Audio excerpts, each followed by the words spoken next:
s'élever. Le royaume grandit en moi. Vous êtes à l'heure de la semence divine. Plus qu'une émission, c'est une école qui vous fait grandir dans la foi.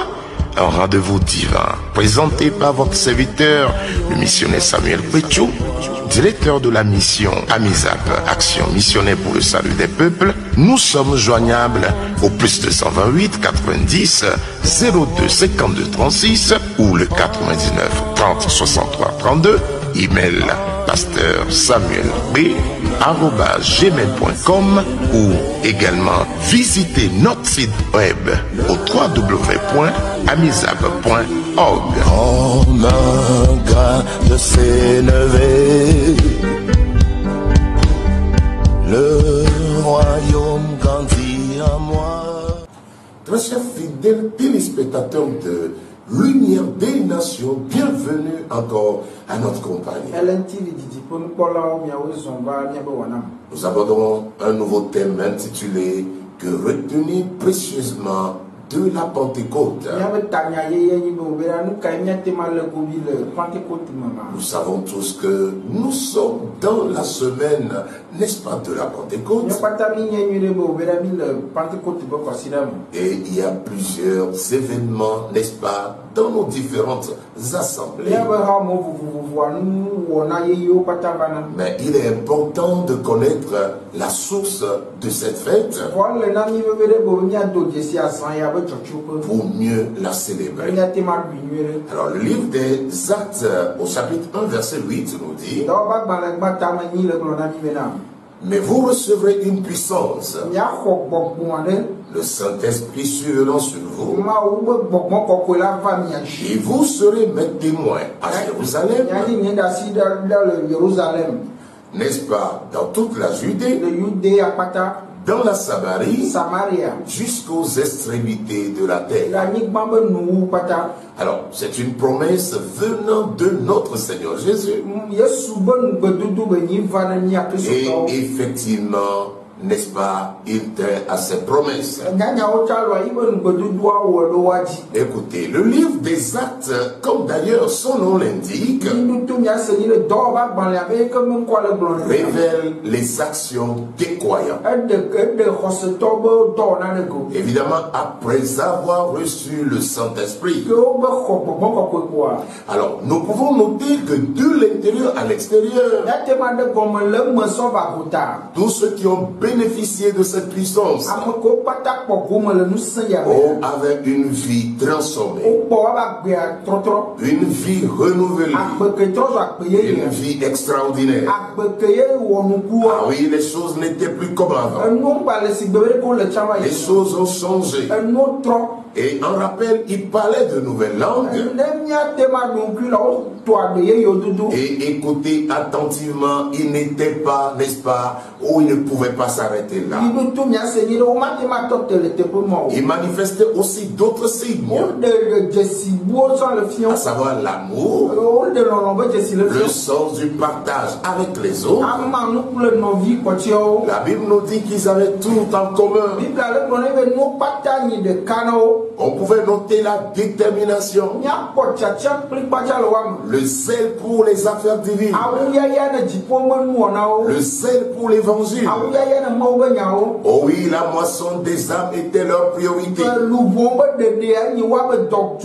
Le naturel ou le charnel était converti en spirituel. La Bible nous précise qu'ils avaient tout en commun, fidèles téléspectateurs.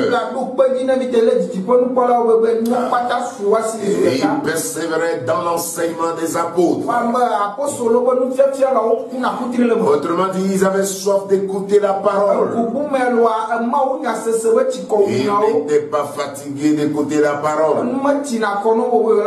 La Bible nous précise que chaque jour, ils se retrouvaient dans les temples pour écouter la parole. Mais voyez-vous, chers amis téléspectateurs, téléspectateurs, là où nous sommes arrivés, même avec un seul programme dans la semaine pour l'étude biblique, c'est difficilement que plusieurs arrivent, n'est-ce pas, à prendre part.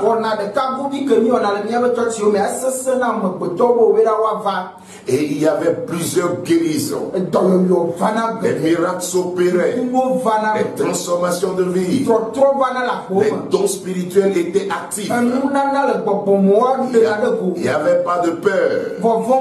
Et même face aux persécutions, ils avaient la force à persévérer. Ils ne cherchaient pas leur propre intérêt, n'est-ce pas, auditeurs, téléspectateurs.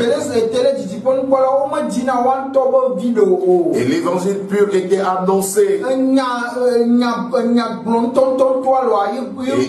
L'évangile progressait dans la vérité, dans l'intégrité, dans la pureté d'esprit. Ah oui, n'est-ce pas, depuis l'intérieur à l'extérieur, l'homme était transformé. Il produisait du fruit digne de repentance. Avec le Saint-Esprit, il était impossible pour eux de rester sur place. Ah oui, il était impossible. Une flamme brûlait en eux. Ils puisaient leur capacité de la puissance du Saint-Esprit. Les limites, les barrières étaient, n'est-ce pas, enlevées. Il saisissait toute occasion pour annoncer l'évangile. Il ne courait pas derrière les signes, chers amis téléspectateurs. Mais aujourd'hui, n'est-ce pas, la Pentecôte est devenue plus qu'un rituel. Ah oui, alors que dans le temps, n'est-ce pas, ils sont passés d'une Pentecôte concernant la moisson champêtre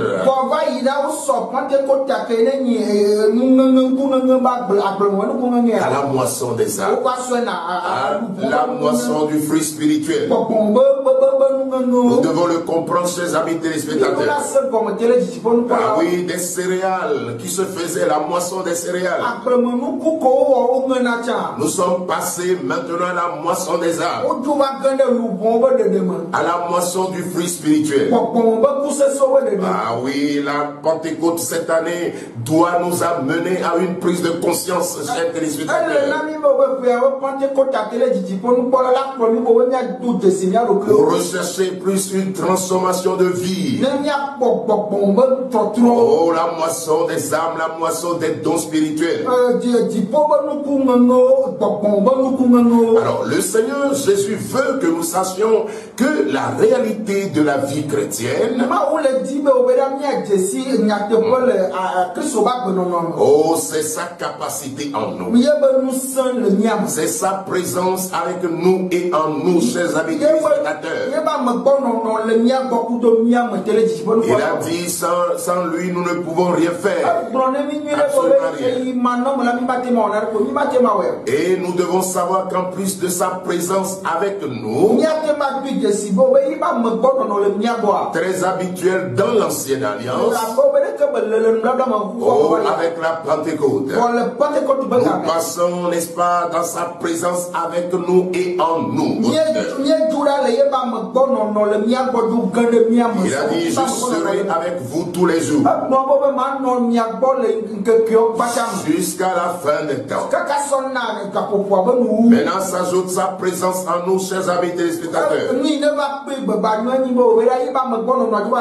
Et le moyen d'être en nous, c'est sa présence ou alors son Esprit Saint en nous. Et nous pouvons lire Jean 14, 15, 18. Oui, il disait, donc je prierai le Père, il vous donnera un autre consolateur. Pourquoi? Afin qu'il demeure éternellement avec vous. L'Esprit de vérité que le monde ne peut, n'est-ce pas, recevoir. Parce qu'il ne le voit point. Et également ne le connaît point. Mais vous, vous le connaissez. Oh oui, car maintenant il demeure avec vous. Et donc il dit, il sera également. Il sera en vous. Et ce passage, nous vous prions de le souligner. Il sera avec vous et il sera en vous. Ah oui, il sera en vous, vient marquer la différence. Cela vient tout changer. Il viendra en vous. Il sera en vous. Vient transformer votre vie. Vient vous donner la capacité de vivre la vie divine. Ah oui, de révéler la nature divine. C'est en ce moment que notre corps devient juste comme un habillage. Car le Saint-Esprit lui-même accomplissant des prodiges, des miracles en nous. Accomplissant des prodiges par nous. Et ce n'est plus nous qui vivons. L'Esprit vit en nous. Dieu vit en nous. Et donnant des résultats escomptés. Alors, nous devons savoir que la Pentecôte est plus qu'un anniversaire. La Pentecôte est plus juste de rester dans les quatre coins d'une, n'est-ce pas, d'une assemblée ou d'un temple. La Pentecôte vous fait bouger. La Pentecôte vous fait marcher. Vous fait produire du fruit. Avez-vous reçu le Saint-Esprit? Comment le savez-vous? Il n'existe aucun appareil, n'est-ce pas, pour l'identifier. Mais le Seigneur a dit, vous les reconnaîtrez à leurs fruits. Quelqu'un qui reçoit la puissance du Saint-Esprit, le temps dans lequel le Saint-Esprit vit, le révèle à travers plusieurs signes. Et pour le jour de la Pentecôte, on nous dit qu'il parlait de nouvelles langues. Maintenant encore, attention, chers amis téléspectateurs. Parce que ce mystère ne s'arrête pas au parler à langue. C'est juste un, n'est-ce pas, des fruits à manifester. Un des signes à manifester. Ah oui, les signes crédibles même sont intérieurs. Ils commencent par l'être intérieur. Et cela, n'est-ce pas, parvient à l'extérieur. Pour démontrer qu'on est vraiment, n'est-ce pas, rempli du Saint-Esprit. Vous pouvez vous rappeler, n'est-ce pas, d'Ézéchiel 47. La Bible nous dit que le niveau de l'eau, n'est-ce pas, augmentait. Aux chevilles, aux genoux, aux reins. Et à la quatrième position, la Bible ne parle plus d'eau, la Bible nous parle du torrent. Et à la dimension du torrent. Oh non, cela coulait seulement. On nous dit qu'il parcourait les plaines. Ah oui, la nation. Et atteignait les coins les plus reculés. Ah oui, c'est ainsi, amis auditeurs, téléspectateurs. Lorsque vous arrivez au niveau de la plénitude, le Saint-Esprit devient en vous comme un torrent. Vous ne pouvez plus rester sur place. Vous bouillonnez à votre passage. Vous apportez la fertilité. Vous apportez la solution. Les endroits asséchés retrouvent, n'est-ce pas, la vie. Ah oui, le Saint-Esprit est en mouvement. Mais est-ce que vraiment vous le manifestez? Le Saint parlait en langue. Non, mais les démons aussi parlent en langue. Et nous constatons que l'église d'aujourd'hui s'arrête là. Et on se demande véritablement si ce sont des parlers même en langue. Quelqu'un qui parle en langue, il reste son frère. qui empoisonne son frère, qui écrase son frère. C'est pas possible. Alors il s'agit de quelle langue? Parce que la langue, vous êtes rempli du Saint-Esprit. Vous exprimez en de nouvelles langues. Ce serait une grave anomalie. De parler au vrai, n'est-ce pas, langue et d'être cupide. Ou soit que vous trompez les gens. Ah oui, ce n'est pas un vrai parler en langue. Les démons aussi parlent en langue. Ah oui, il nous faut la manifestation encore des fruits spirituels. Au-delà du simple fait, n'est-ce pas, de parler en langue. Parce que vous parlez en langue, cela en fait n'édifie que vous. Mais quand vous manifestez l'amour à l'endroit des autres, quand vous démontrez la nature divine, vous affectez positivement vos frères. Vous affectez vos assemblées. Et c'est ça le témoignage dont nous avons besoin, n'est-ce pas, à l'occasion de la Pentecôte. Ah oui, nous devenons responsables. Ah, ce n'est plus à quelqu'un de nous pousser à l'évangile. Ah non, le torrent nous bouillonne. Et nous nous déplaçons avec la bonne nouvelle. Éphésiens 5, 18 dit ceci. Soyez remplis du Saint-Esprit. Remplis ici marque la plénitude. Et la plénitude donc est semblable à une eau, n'est-ce pas? Eau vivante à l'espace du torrent dont, n'est-ce pas, nous parlons. Elle ne peut plus, n'est-ce pas, être contenue, ni limitée. Il force les barrières. Le torrent force les barrières. On ne peut plus le retenir. Ah oui, tous ceux qui, n'est-ce pas, la Bible précise, donc en amont, qui sont remplis du Saint-Esprit. Avant toute action, il démontrait une capacité, n'est-ce pas, surnaturelle. Une action surnaturelle. Et nous en reviendrons d'ailleurs. Mais fidèles téléspectateurs, avez-vous vécu votre Pentecôte personnelle? Avez-vous expérimenté quelque chose de nouveau avec la Pentecôte? Allez-vous, n'est-ce pas, expérimenter cette semaine la puissance du Saint-Esprit est ce qui fera de vous un témoin véritable, un chrétien engagé, un témoin illimité. Et la Bible dit clairement, vous serez remplis du Saint-Esprit et ensuite vous serez des témoins. Donc si vous n'êtes pas rempli, vous ne pouvez pas être un témoin de feu, un témoin allant loin. Donc avec cette puissance, vous serez mes témoins. Autrement dit, vous révélerez ou vous refléterez mon image. Vous, n'est-ce pas, vous projeterez ma vie dans ce monde fatigué. Et nous les vivons, n'est-ce pas, à l'heure actuelle, où la pandémie frappe les nations.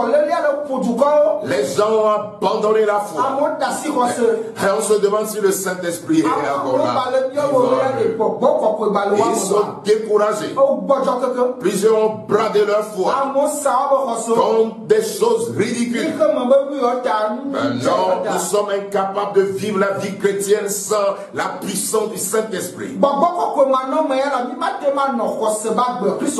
Une église sans le Saint-Esprit, c'est juste une association de personnes.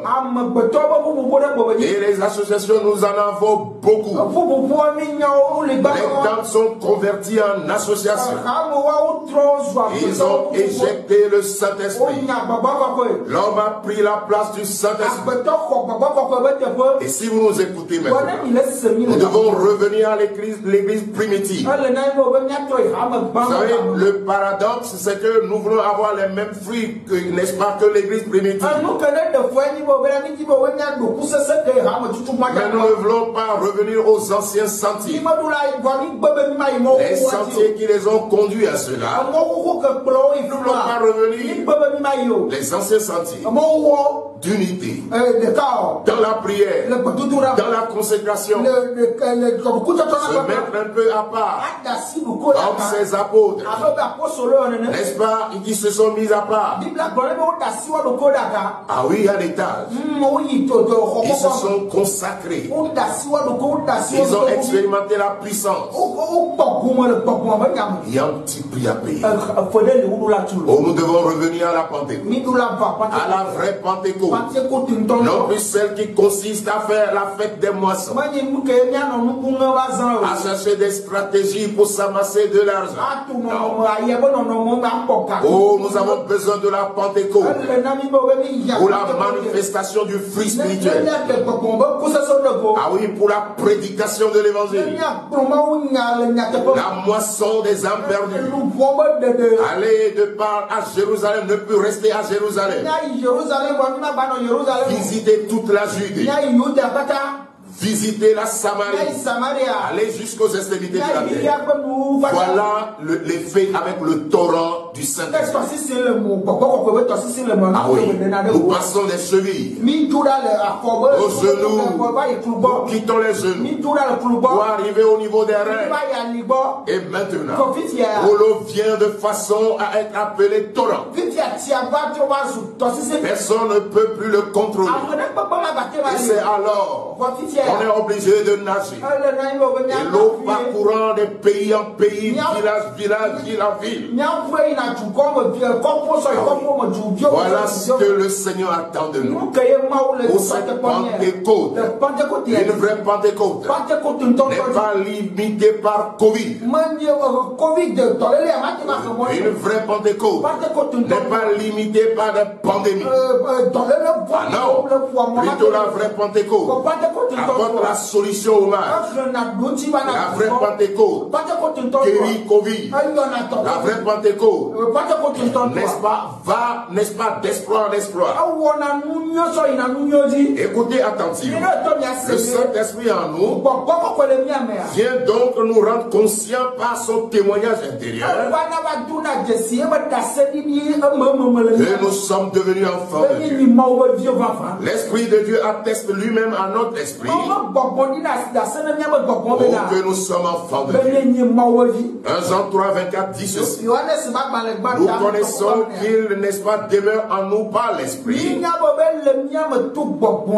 qui nous a donné. Le Saint-Esprit en nous vient donc nous révéler notre vraie identité.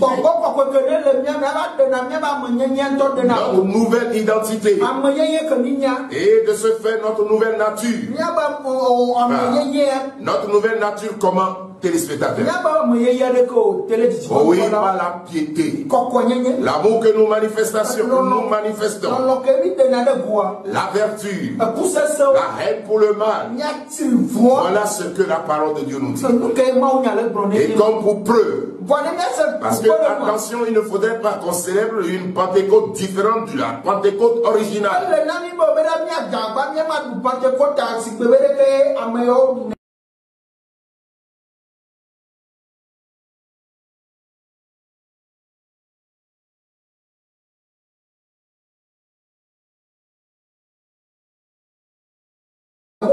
Et donc, écoutez attentivement.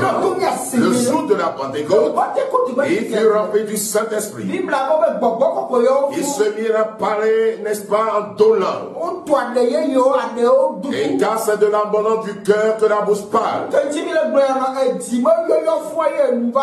Mais au-delà de cela, Paul nous liste dans 1 Corinthiens 12, 9, donc que le Saint-Esprit communique aussi.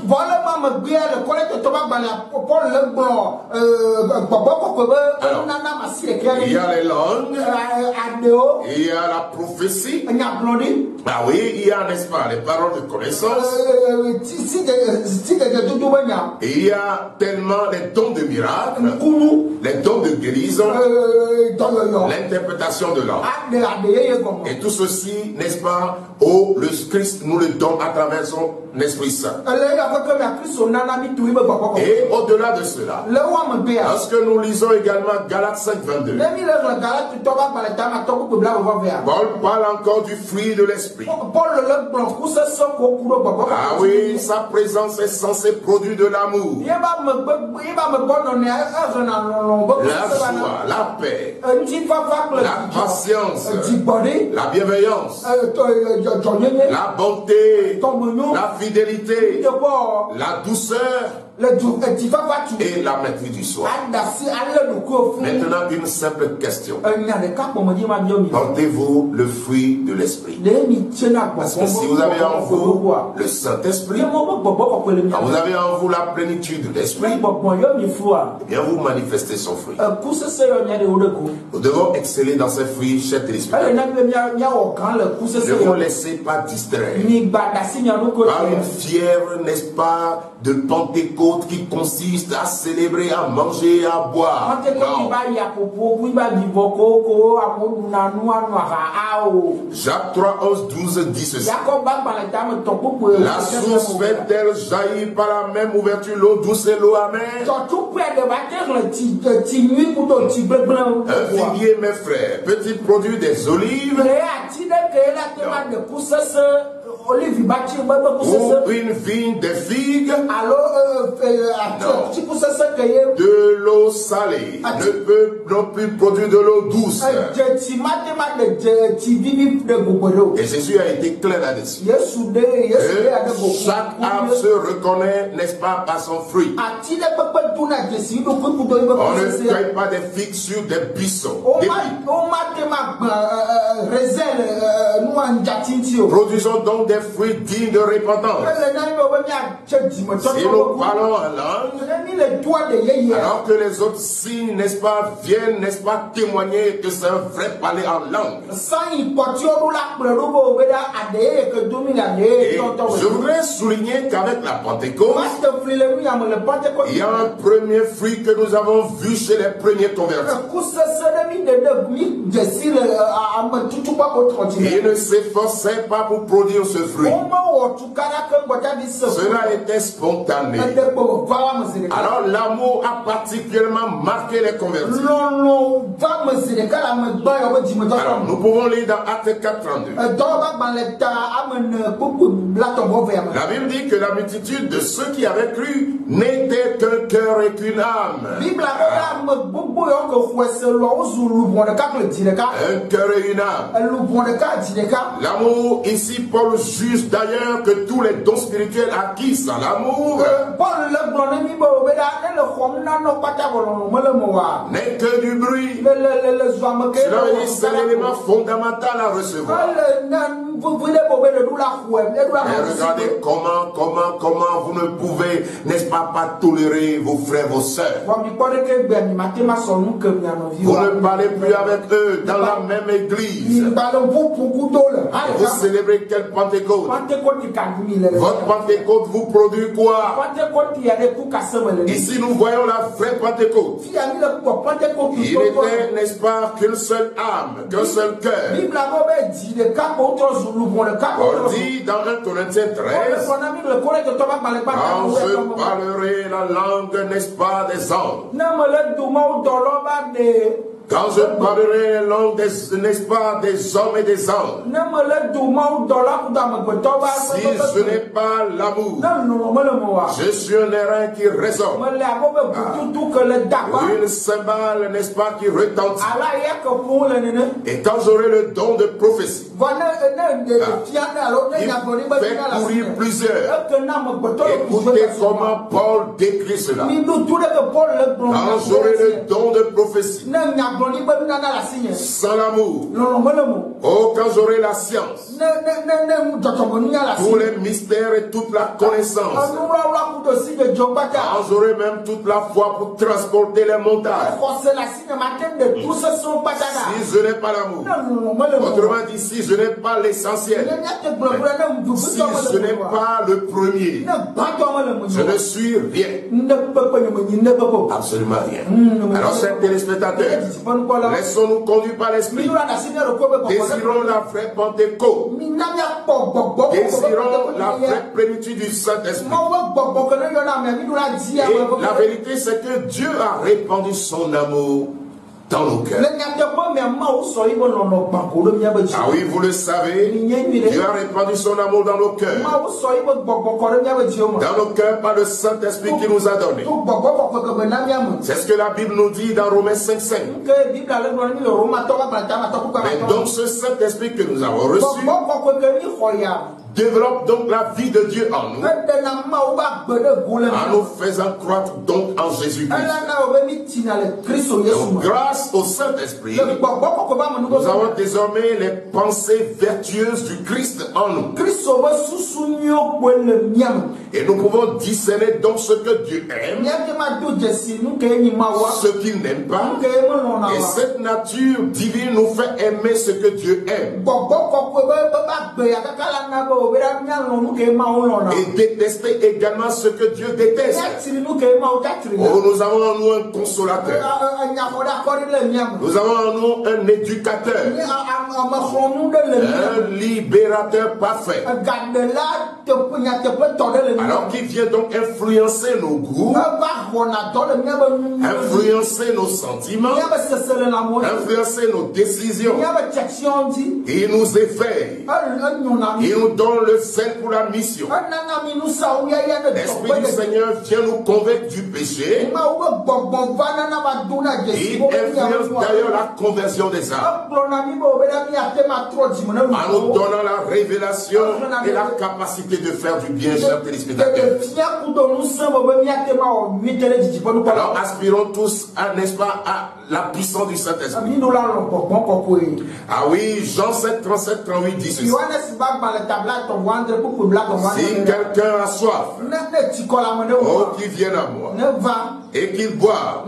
Celui qui boit, n'est-ce pas, ou celui qui croit à moi, les fleuves d'eau vive couleront de son sein. Et les fleuves d'eau vive, chers téléspectateurs. Ah oui, donc par le Seigneur n'est rien d'autre que le Saint-Esprit. Des fleuves coulés à partir de notre sein.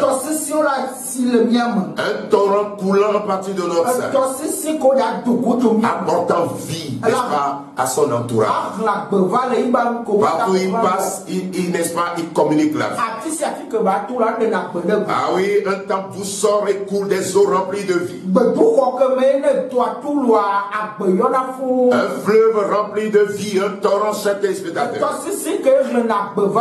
Ah oui, tout comme l'eau est indispensable à la vie, le Saint-Esprit est indispensable à notre vie spirituelle. Dit-on, l'eau est source de vie. Imaginez ce monde sans eau. Les arbres, les plantes, les êtres vivants. Les hommes sans eau. C'est pas possible.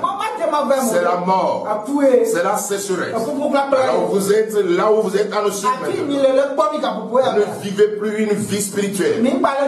Vous vous sentez lourd en tout. Oh, le Saint-Esprit est là. Vous vous sentez, n'est-ce pas, pleinement dans la sécheresse. Vous n'arrivez plus à rien faire. Le Seigneur dit venez au saut. Malgré son importance vitale à tout être vivant, nous convenons tout que l'eau physique ne peut préserver notre vie. Oui,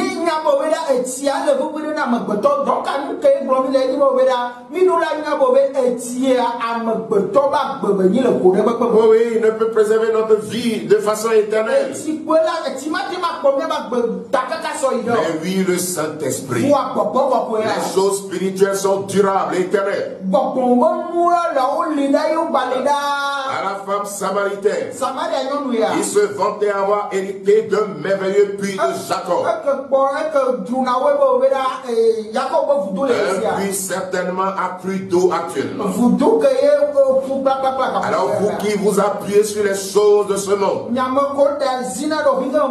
les richesses de ce monde, ou les choses éphémères et viles de ce monde, vous êtes prêts à écraser les autres. Vous êtes prêts à perdre votre vie pour cela. Ce sont des choses éphémères.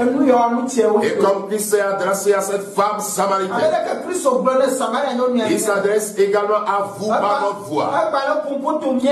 Oh, venez aux vraies eaux. Jésus a dit, celui qui boira de l'eau que je lui donnerai n'aura jamais soif. Et l'eau que je lui donnerai deviendra en lui une source d'eau. Il jaillira juste dans la vie éternelle. Alléluia. Jean 4, 14. Alors, fidèles téléspectateurs, vous qui nous suivez maintenant, ce mystère et le naturel ne peut le servir. Alors, il nous faut notre soif qui sera étanchée, notre capacité à ne plus jamais avoir soif jusqu'à l'éternité, comme Jésus nous le dit. Donc, si nous acceptons cette eau vive du Seigneur, alors des fleuves d'eau vive couleront de notre sang. Il y aura un puits qui va se créer en nous.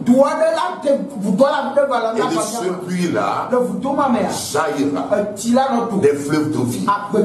Au point où partout où nous passons, en imposant la main, en marchant, eh bien nous affectons notre environnement. Parce que nous avons en nous ce qui délivre, ce qui guérit, celui qui donne la prospérité. Il est désormais en nous. Mais il faut d'abord l'accepter afin qu'il devienne une fontaine en nous. N'est-ce pas, c'est le ministère de notre transformation. En habitation, n'est-ce pas, de Dieu. En tabernacle de Dieu. Le Seigneur a fait de nous donc son temple, dans lequel il veut désormais vivre. Ah, le temple du Saint-Esprit. Et le Saint-Esprit bouillonnant en nous, faisant de nous donc des témoins. Des témoins de feu. C'est là alors que, n'est-ce pas, nous pouvons voir que les faiblesses sont enlevées. Ah oui, il ne peut s'empêcher maintenant de forcer les passages. Les barrières, quelles que soient familiales, qu'elles soient ethniques, régionales, nationales, internationales, ne peuvent plus tenir devant nous. Car nous portons en nous, oh, ce qui n'est jamais limité. Ézéchiel 47. Ah oui, cette eau devenue un torrent, rempli de vie, c'est ce que nous demandons pour vous. Apportant la vie à son passage. Ah oui, il dit au verset 6, au verset 8. As-tu bien regardé, toi, l'homme? Et m'amenant un moment à l'écart, puis me ramenant au bord du torrent. Je constatais alors qu'il y avait de très nombreux arbres sur chaque, n'est-ce pas, sur chaque rive. Et l'homme me dit, ce torrent se dirige vers l'est du pays. Il descend à la vallée du Jourdain et débouche dans la mer. Et lorsqu'il parvient à la mer, écoutez attentivement. Chacun connaît la renommée de la mer. Mais voyez un peu ce qui sort du temple peut apporter à la mer. Ce n'est pas du tout anodin cette image. Alors, la Bible dit, lorsqu'il parvient à la mer, il en renouvelle l'eau, qui devient alors saine. Alors, vous qui, n'est-ce pas, vous appuyez sur les seaux de ce monde, si c'est cette eau qui vient assainir la mer, les grandes choses selon ce monde, alors comprenez la valeur du Saint-Esprit. Donc on peut comprendre pourquoi Jésus déclara à la femme samaritaine: quiconque boit de cette eau naturelle du puits de Jacob, ce qui fait courir plusieurs, aura encore soif. C'est pour ça, malgré votre richesse, malgré votre temps de travail, vous êtes les premières personnes à vous réveiller très tôt, vous dormez très tard, vous amassez, vous n'êtes pas heureux. C'est ça les choses de ce monde. Celui qui boira de cette eau de Jacob, qui se limite aux choses physiques, vous aurez encore soif. Et celui qui boira de l'eau que je lui donnerai, deviendra en lui une source d'eau qui jaillira jusqu'à la vie éternelle. Et vous savez, la suite de la révélation d'Ézéchiel dans le verset 9 à 12, au passage maintenant de ce torrent, au passage de l'eau qui sortait du temple, au passage de l'eau que le Seigneur vous donne gratuitement, au passage du Saint-Esprit, écoutez ce qui s'est passé. Et c'est ce que nous vivons encore. Et nous sommes convaincus encore en cette temps. Nous allons prier. Nous allons poser la main aux gens. Le Saint-Esprit va se manifester. La sécheresse va prier. Oh, des dons seront communiqués. Nous savons de quoi nous parlons. Cela va encore avoir. Dieu est fidèle. Mais vous l'expérimentez. Acceptez le Saint-Esprit. Et acceptez de devenir le temple de Dieu, pour que l'Esprit du Seigneur coule en vous. Écoutez, au passage de cette eau, où nous sommes devenus, nous, le temple mobile du Saint-Esprit, nous nous déplaçons avec le torrent, apportant la vie. Et là où vous êtes maintenant, monsieur, cette vie vient. Croyez maintenant, le Saint-Esprit vient vous toucher. Et la Bible dit ici, partout où l'eau va passer, les êtres de toute espèce se mettront à grouiller.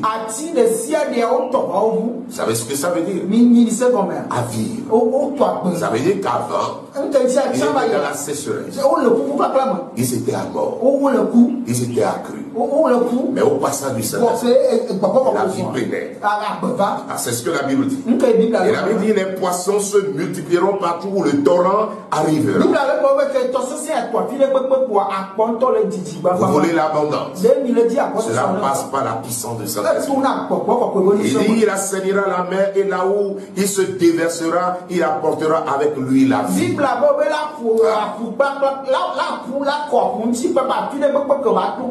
Le Saint-Esprit vous apporte la vie.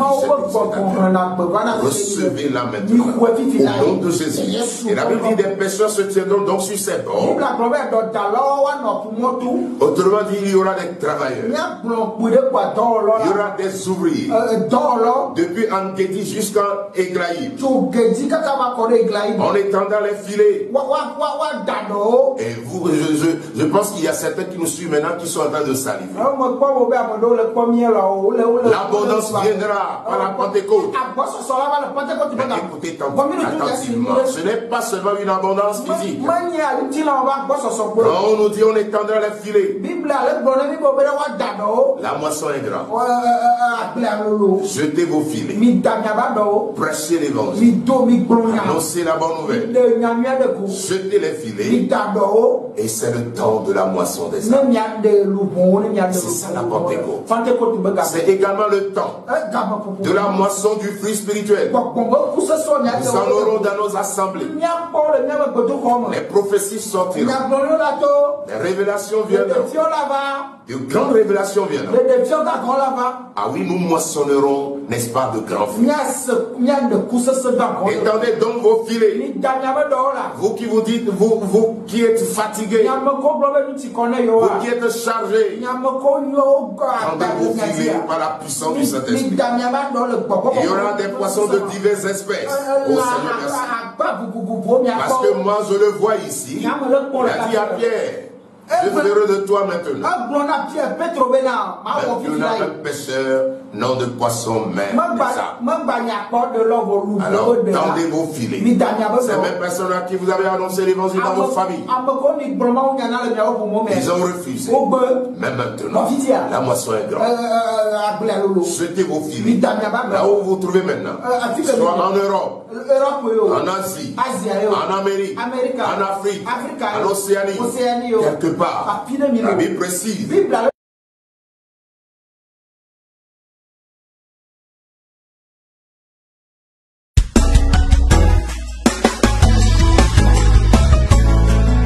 Oh Seigneur, nous voici dans ta présence. Nous voici dans ta présence. Nous voici dans ta présence, Seigneur. Nous voici dans ta présence pour t'adorer, Seigneur. Nous voici dans ta présence. Dans ta présence. Nous voici. Oh oui. Dans ta présence, Seigneur. Oui, Seigneur. Nous voici dans ta présence. Pour t'adorer, Seigneur. Me voici devant ton trône. Me voici devant ton trône, Seigneur.